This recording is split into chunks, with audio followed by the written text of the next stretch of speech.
Hi, I'm Erica, and I am a relationship coach for anxiously attached women.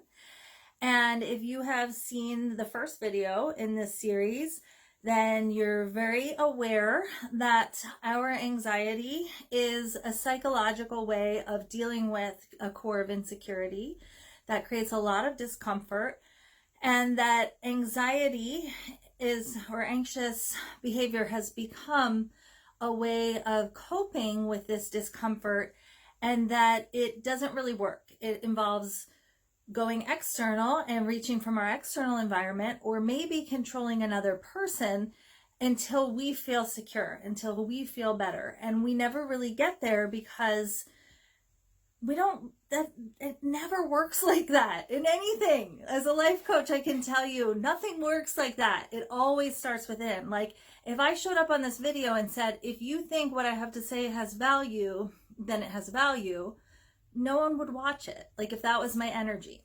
So when we're anxious, we are prone to manipulation. We're prone to seeking out strategies that will affect his psychology.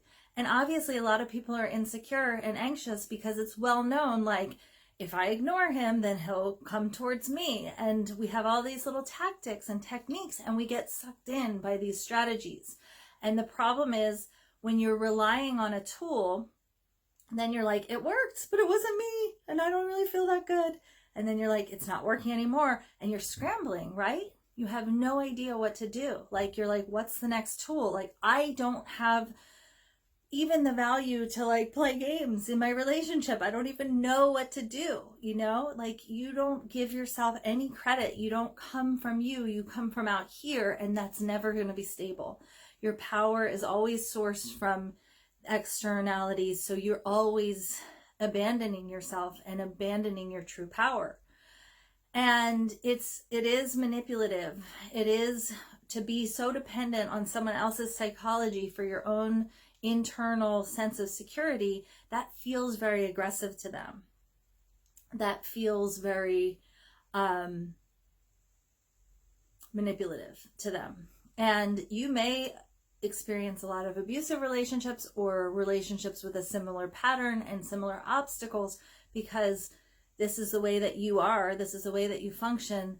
This is what makes you feel like home and familiarity. This feels like who you are. This feels like love when this response is called out in you, because this is what you know from how you developed. So what I want you to understand today is that when you come from a core of security, or when you come from an awareness, okay, like, am I doing this? Is this about getting my needs met, or is this about getting his needs met? Is this about my wants, or is this about his wants?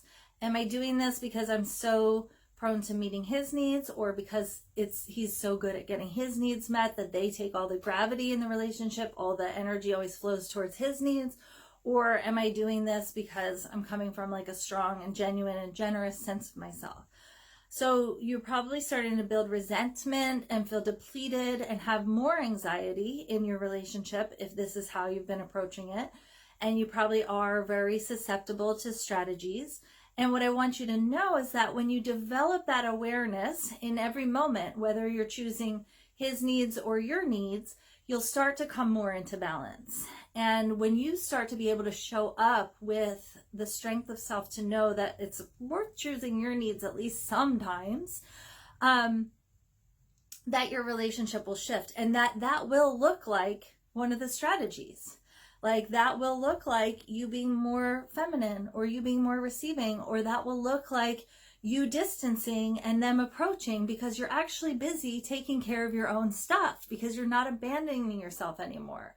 But it's a whole different energy, and it's a whole different embodiment. Just like the example I gave you in the beginning of this video, it's like you can feel it. You can feel if I'm dependent on you for my worth, or if I know my worth and I know what I'm saying has value, and that it's, it starts within and then it's received externally.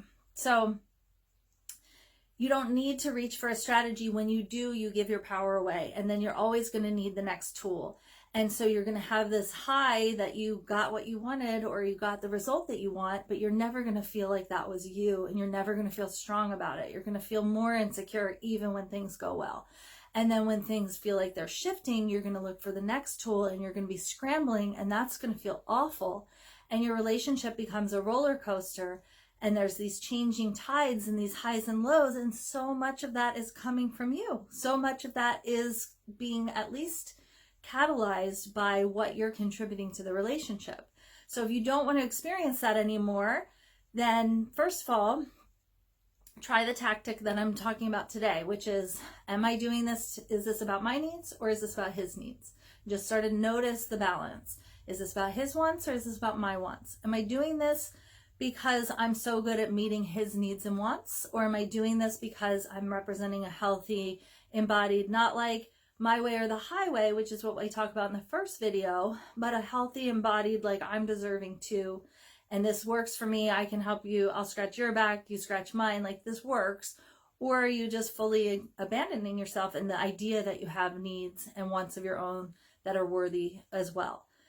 And if you have the tendency to want to create a certain response in him and create a certain psychology or psychological effect on him so that you can, have value and feel good, that's never going to work, and he's going to feel that, or they're going to feel that. And it doesn't serve you, because eventually it does come across as aggressive and manipulative. They do sense that. And you're not meaning to do that. That's just kind of how you function, how you cope, what feels like you. And that's why we're going to bring awareness through this. And if you want to go deeper, like you are in a relationship where you're constantly preoccupied, where you can't feel like the relationship is stable because you're not there controlling his psychology, you're not there controlling the environment, so you don't know where you guys stand, because that's how you've learned to create security. And if you have lost your relationship because of some of this behavior, and you're totally afraid that it's gone forever, you're constantly preoccupied with them cheating on you, you probably want to have a consultation with me and dive deeper into your patterns and into your history and get some answers and get some solutions that are really true for you and get some healing. You're going to get so much benefit out of one consult call.